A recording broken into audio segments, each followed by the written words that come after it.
On cherche tous les rendements les plus élevés, mais il y a des contraintes, il y a des choses à savoir autour de tout ça. On regarde maintenant.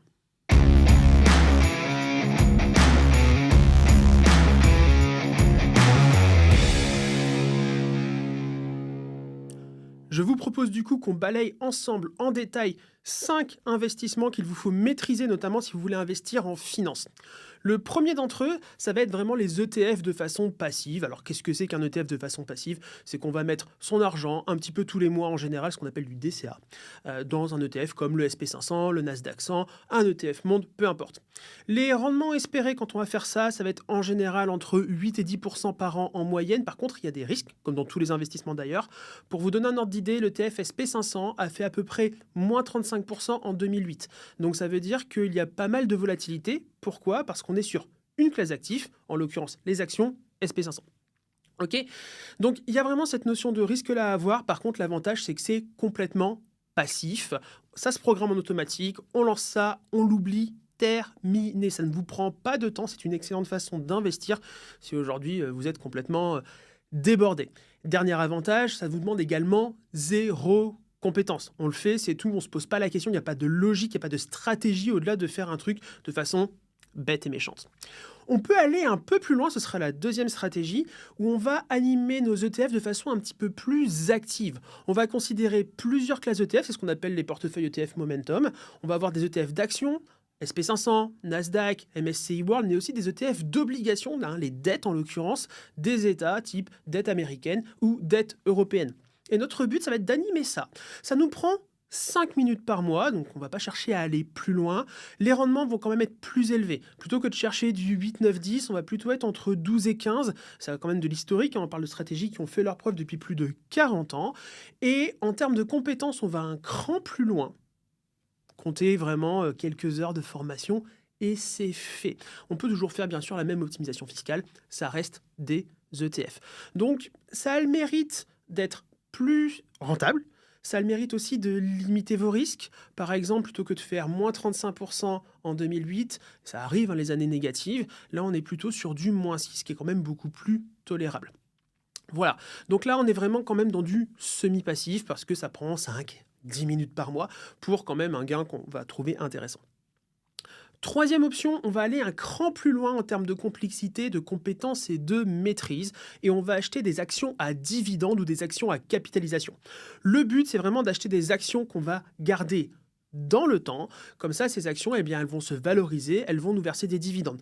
Alors pourquoi est-ce que je dis que ça va plus loin en termes de compétences? C'est parce que là, on doit commencer à regarder un marché, ce que va donner ce marché. On va chercher aussi à comprendre l'entreprise, ses frais, sa marge, le comportement historique de l'entreprise. Bref, on rentre un peu plus dans le détail des entreprises, puisque là, pour le coup, ce sont des entreprises, pour un petit peu plus les maîtriser et se constituer un portefeuille de 8, 10, 12 actions en général, parfois 15, mais c'est un petit peu plus rare.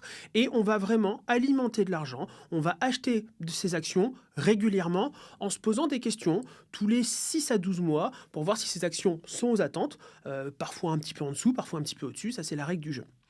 En termes d'espérance de gain sur les actions à dividendes et les actions à capitalisation, à moins de 20% par an, ça vaut pas le coup d'y aller, autant se concentrer dans ces cas-là sur les ETF. Par contre, on est allé un peu plus un cran, un peu plus au-dessus sur la partie compétences, parce que là, on doit être capable d'analyser des bilans. Si je prends l'exemple d'une entreprise comme Visa, l'entreprise de vos cartes bancaires, Visa, c'est une entreprise qui est incroyable et qui a de très gros bassins de croissance. Déjà, ses marges sont complètement dégénérées. On parle d'une entreprise qui a 55% de marge sur les derniers bilans.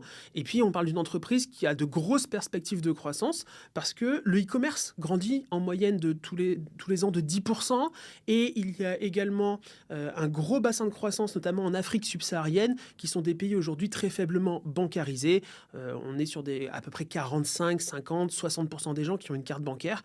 Et c'est bien sûr en train de monter. Donc, c'est un marché aussi potentiel pour Visa. Voilà, bon là c'est l'exemple de Visa, j'aurais pu en prendre d'autres, peu importe. Donc les actions à capitalisation et les actions à dividendes par rapport aux ETF, ça prend plus de temps. Comptez une demi-heure par mois et un petit bilan de 2-3 heures tous les 6 mois, tous les 12 mois. Moi par exemple je le fais tous les ans. Bon voilà, on va chercher du 20% en rendement et ça demande quand même un petit peu plus de compétences, un petit peu plus de doigté. C'est pour ça que généralement, quand on veut investir en finance, commencer par les ETF, c'est souvent la bonne première étape parce que ça vous permet de mettre le pied à l'étrier et de vous faire un avis pour voir si ça vous plaît ou pas, ce qui quand même compte énormément.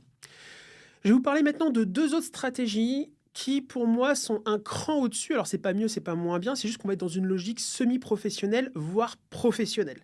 C'est-à-dire que l'investissement, globalement, on est parti pour un bout de temps. Quand on fait de l'ETF ou de l'investissement dans les actions à dividendes ou à capitalisation, on est parti sur 5, 8, 10, 12 ans, ok, ou voire plus. Maintenant, on va rentrer dans les logiques de trading. Donc, on n'est pas dans de l'investissement qu'on fait en parallèle de son boulot. Là, le trading, c'est vraiment un métier. Je vais par exemple vous mentionner le swing trading, c'est la 4e stratégie. Le swing trading, tous les soirs, vous prenez une demi-heure, 3/4 d'heure, vous regardez s'il y a des actions intéressantes à acheter, vous les achetez et ensuite vous les revendez. Donc là, on n'a pas une logique de détenir l'actif pendant longtemps. Le but, c'est d'acheter et de revendre assez rapidement, hein. En général, un trade de swing trading va durer quelques semaines. Alors le swing trading prend plus de temps. 30 minutes par jour quand on est rodé. Donc là, on commence vraiment à avoir des choses qui sont un peu plus compliquées, souvent à conjuguer avec sa vie pro et sa vie perso. En plus, on ne peut pas se permettre d'avoir des pauses, hein. Quand on fait du swing trading, vraiment, il faut être présent, quoi. Première chose. Deuxième chose, du coup, ça demande un niveau de compétence élevé. Pour moi, on est sur du semi-professionnel. Par contre, l'espérance de gain est à la hauteur. Là, on va aller chercher du 30%. C'est extrêmement risqué, hein, le swing trading. On peut perdre l'intégralité de notre capital qu'on a mis en bourse pendant un an. On peut perdre l'intégralité de ce capital-là. Il faut en avoir conscience. Là, on est sur du semi-pro et on peut aller encore plus loin. Ce sera la 5e stratégie avec vraiment une stratégie qui est professionnelle. C'est ce qu'on appelle les turbos. Les turbos, c'est de l'investissement financier à effet de levier. Les produits turbos existent depuis le début des années 2000. Là, on va chercher des très grands rendements. On va chercher au moins du 50% l'année. Par contre, votre argent, il est à risque. Vraiment. C'est-à-dire que partez du principe que les turbos, vous pouvez perdre, si vous faites n'importe quoi, vous pouvez perdre 80% de votre capital en 30 jours. Donc le turbo, c'est très bien. Nous, on le fait pas seul, parce qu'on part du principe que c'est pas notre métier. On a un trader professionnel qui s'appelle Marc autour de nous, qui est un mec adorable, extrêmement compétent. Il fait les turbos depuis presque 20 ans, en l'occurrence. Donc vraiment, c'est son métier. Partez du principe que les turbos, c'est vraiment fait pour les gens qui ont une forte compétence, une forte disponibilité. C'est pas que ça prend beaucoup de temps. Nous, nos turbos nous prennent à peu près une demi-heure par semaine parce que finalement, on suit les turbos de Marc.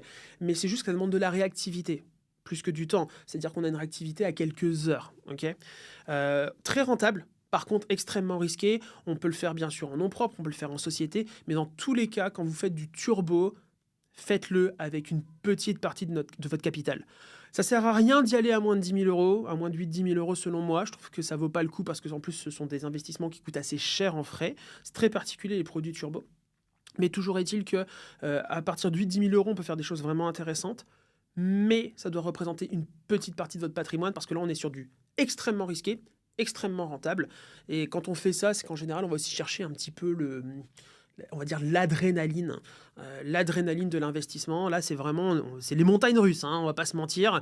Je vais pas dire qu'on va au casino parce qu'on n'a pas de stratégie quand on va au casino.